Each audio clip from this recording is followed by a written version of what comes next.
নমস্কার, আমি রানা সরকার ফিরে এলাম লার্ন উইথ শিক্ষায়তন চ্যানেল নিয়ে।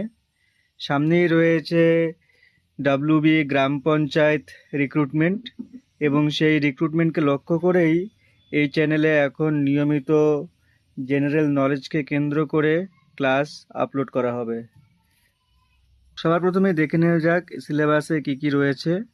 অন্যান্য পরীক্ষার মতোই এই পরীক্ষাতেও রয়েছে অঙ্ক, ইংরেজি, বাংলা, কারেন্ট অ্যাফেয়ার্স, গ্রামীণ উন্নয়ন ও গ্রামীণ জীবনযাত্রার মানোন্নয়ন, ইতিহাস, ভূগোল, ভারতের সংবিধান, খেলাধুলা, কম্পিউটার, জিকে, বিজ্ঞান। তবে পদভিত্তিক প্রশ্নপত্র পরিবর্তন হবে।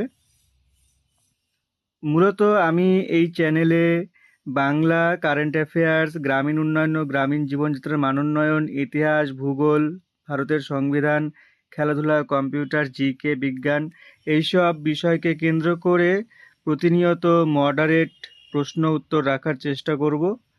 তো সেরকমই আজকেও আমি 20টি প্রশ্ন রেখেছি।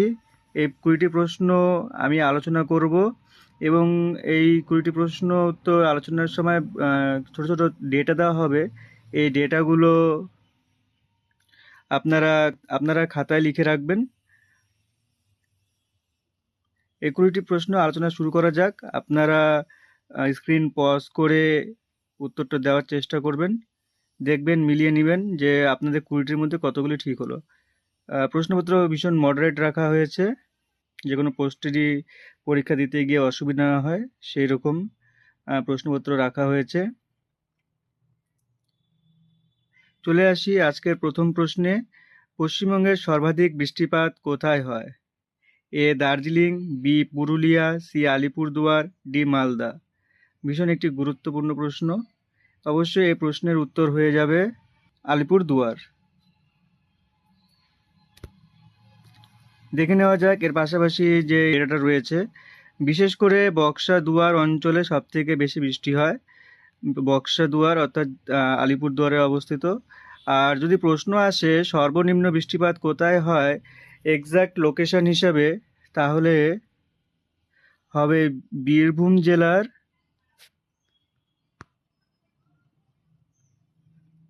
জেলার ময়ূরেশ্বর।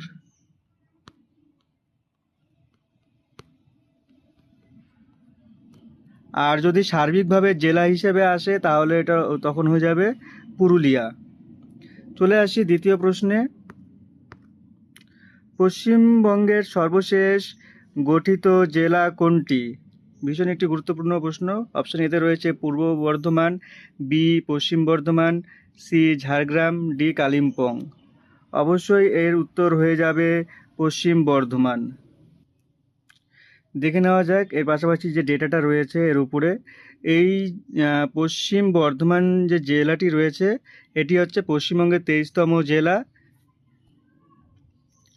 আর এটি গঠিত হয় 7ই এপ্রিল 2017 সালে। ভীষণ গুরুত্বপূর্ণ একটি ডেটা। চলে আসি 3 নম্বর প্রশ্নে।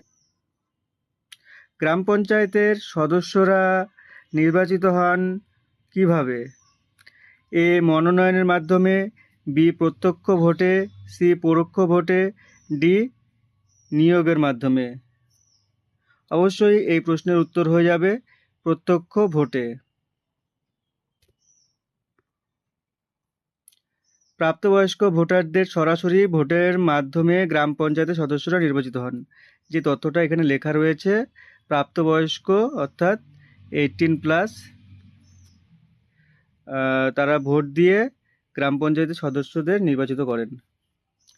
চলে আসি 4 নম্বর প্রশ্নে। গ্রাম পঞ্চায়েতের কার্যকাল কত বছর? 3 বছর, বি 4 বছর, সি 5 বছর, ডি 6 বছর। অবশ্যই এই প্রশ্নের উত্তর হয়ে যাবে 5 বছর। সাধারণভাবে গ্রাম পঞ্চায়েতের মেয়াদ থাকে 5 বছর। চলে আসি পরের প্রশ্নে। তিতুমিরের প্রকৃত নাম কি? অপশনে রয়েছে মীর কাসিম, মীর নিসার আলী, সৈয়দ আহমেদ, নাসির উদ্দিন। আশা করি সবাই এই প্রশ্নটি পারবে। ভীষণ সহজ একটি প্রশ্ন। এর উত্তর হয়ে যাবে মীর নিসার আলী। তো দেখা যাক এর উপরে এক্সট্রা কি ডেটা রেখেছি। তিতুমির ব্রিটিশ বিরোধী আন্দোলনের একজন প্রখ্যাত নেতা ছিলেন। তিনি ভারতের ইতিহাসে কিসের জন্য বিখ্যাত? না, বাঁশের কেল্লা তৈরির জন্য চিরস্মরণীয় হয়ে আছেন। ঠিক আছে, বাঁশের কেল্লা তৈরির জন্য তিতুমির বিখ্যাত হয়ে আছেন আমাদের মনের মধ্যে। চলে আসি পরের প্রশ্নে। কনিষ্কের রাজধানী কি? A Purushapura, B Pataliputra, C Rajagriha, D Takshashila. এখানে উত্তর দেওয়াই রয়েছে, এ পুরুষপুর। ঠিক আছে, তবে এক্সট্রা কিছু যেটা ডেটা ভীষণ ইম্পর্টেন্ট, যেটা আমাদের জানা ভীষণ প্রয়োজন, একটু দেখে নেওয়া জরুরি। কনিষ্ক ছিলেন কি? কুষাণ বংশের সর্বশ্রেষ্ঠ সম্রাট। কনিষ্ক ছিলেন কুষাণ রাজবংশের সর্বশ্রেষ্ঠ সম্রাট, আর তার রাজধানী ছিল পুরুষপুর, যা বর্তমানে পাকিস্তানের পেশোয়ারে অবস্থিত। আর তার দ্বিতীয় রাজধানী কোথায় ছিল? তার দ্বিতীয় রাজধানী ছিল হচ্ছে মথুরায়। ঠিক আছে, এটা ইম্পর্টেন্ট। তাহলে কনিষ্কের দ্বিতীয় রাজধানী কোথায় ছিল? মথুরায়। পরবর্তী প্রশ্ন, আগ্নেয় পর্বতের উদাহরণ কোনটি? আচ্ছা, আগ্নেয় পর্বতের উদাহরণ কোনটি?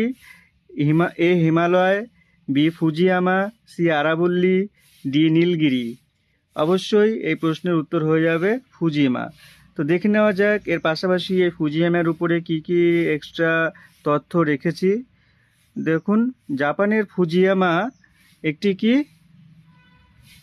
সুপ্ত আগ্নেয়গিরি। আগ্নেয়গিরি অগ্নুৎপাতের সময় ভেতর থেকে বেরিয়ে আসা লাভা, ভস্ম ও শিলাস্তূপের সঞ্চিত হয়ে এই পর্বত তৈরি হয়েছে। আচ্ছা, ঠিক আছে। একটা জিনিস আমাদের জানা জরুরি, যেটা হিমালয় ছিল, হিমালয় হচ্ছে কি ভুঙ্গিল পর্বত। ঠিক আছে, আর জাপানের ফুজিয়ামা একটি সুপ্ত আগ্নেয়গিরি। পরবর্তী প্রশ্নে 8 নম্বর প্রশ্ন, ক্ষয়জাত পর্বতের উদাহরণ কোনটি? ক্ষয়জাত পর্বতের উদাহরণ কোনটি? A Nilgiri, B Andes, C Himalaya, D Rocky. অবশ্যই এই প্রশ্নের উত্তর হয়ে যাবে এ নীলগিরি।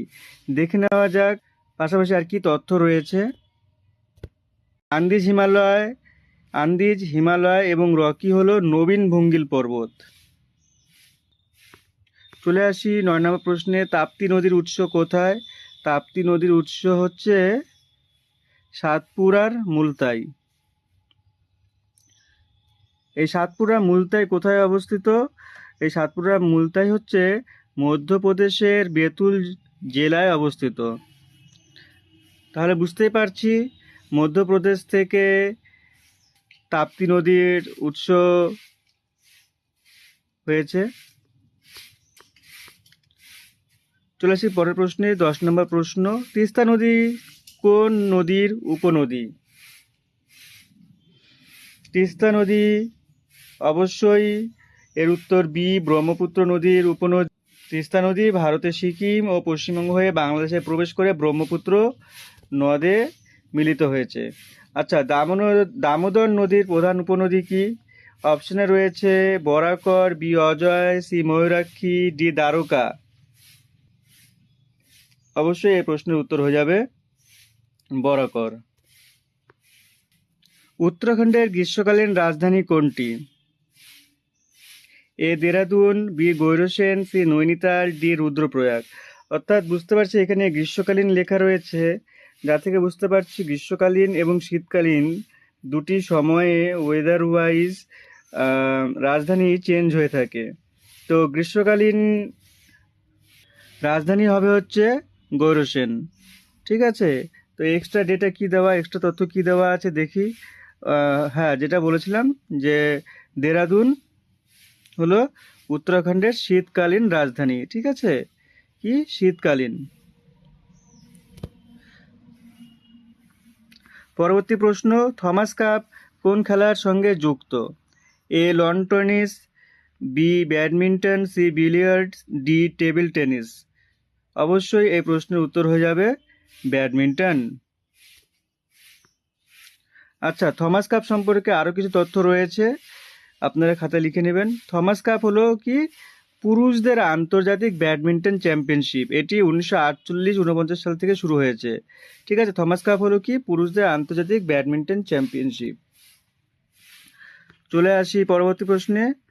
আচ্ছা, এই বাংলা অর্থাৎ বাংলা সাহিত্য থেকে বিভিন্ন প্রশ্ন থাকবে এবং বাংলা ভাষা অর্থাৎ বাংলা ব্যাকরণ থেকেও ভীষণ প্রশ্ন থাকবে। তো আমি মাঝে মধ্যে চেষ্টা করব বাংলা থেকে আলাদা করেই এক প্রশ্নপত্র রাখার, এবং বাংলাকে একটু গুরুত্বপূর্ণ সহকারে পড়তে হবে, কারণ বাংলা থেকে প্রশ্ন থাকবেই। কালপেঁচা কার ছদ্মনাম? এ সুনীল গঙ্গোপাধ্যায়, বি বিনয় ঘোষ, সি শঙ্খ ঘোষ, ডি শক্তি চট্টোপাধ্যায়। অবশ্যই যারা বাংলা সাহিত্য নিয়ে পড়াশোনা করেন তাদের জন্য ভীষণ সহজ প্রশ্ন। কালপেঁচা হচ্ছে বিনয় ঘোষের ছদ্মনাম। আর যদি সুনীল গঙ্গোপাধ্যায়ের ছদ্মনাম জিজ্ঞেস করা হয়, সুনীল গঙ্গোপাধ্যায়ের 3টি ভীষণ বিখ্যাত ছদ্মনাম রয়েছে। একটি হচ্ছে নীল লোহিত,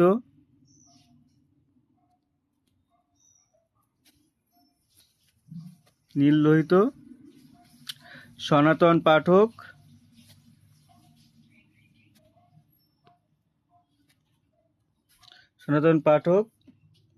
আর হচ্ছে নীল উপাধ্যায়।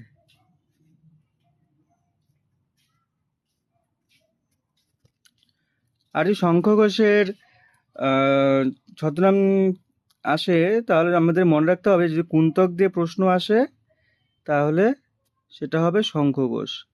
আর শক্তি চট্টোপাধ্যায়, তার ছদ্মনাম রয়েছে রূপচাঁদ পক্ষী।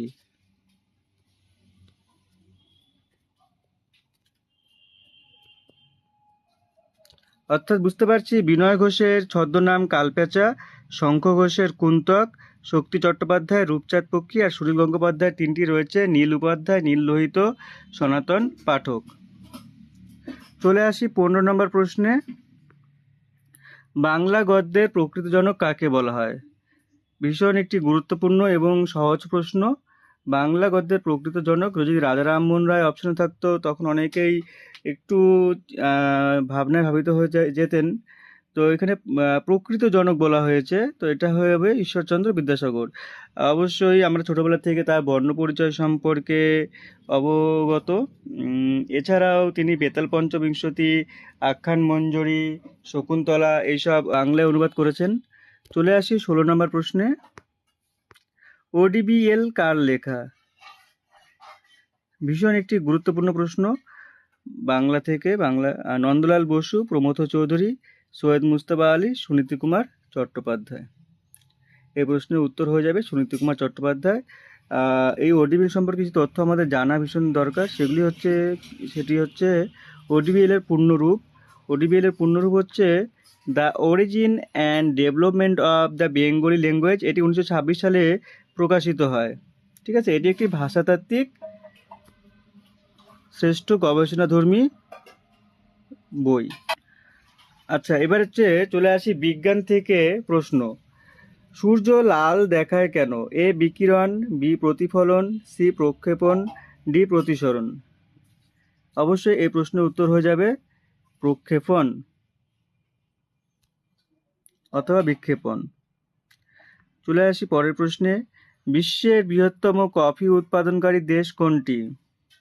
অবশ্যই এই প্রশ্নের উত্তর হয়ে যাবে ব্রাজিল। চলে আসি 19 নম্বর প্রশ্নে। 2011 সালে জনগণনা অনুযায়ী সর্বনিম্ন সাক্ষরতা হার বিশিষ্ট রাজ্য কোনটি? এখানে রাজ্যের কথা বলা হয়েছে 2011 সাল অনুযায়ী। তো তখন সর্বনিম্ন সাক্ষরতা হার ছিল 2011 অনুযায়ী বিহার। ঠিক আছে, 61.8%।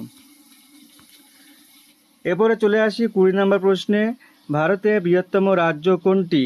এটি রইল আপনাদের জন্য হোমওয়ার্ক।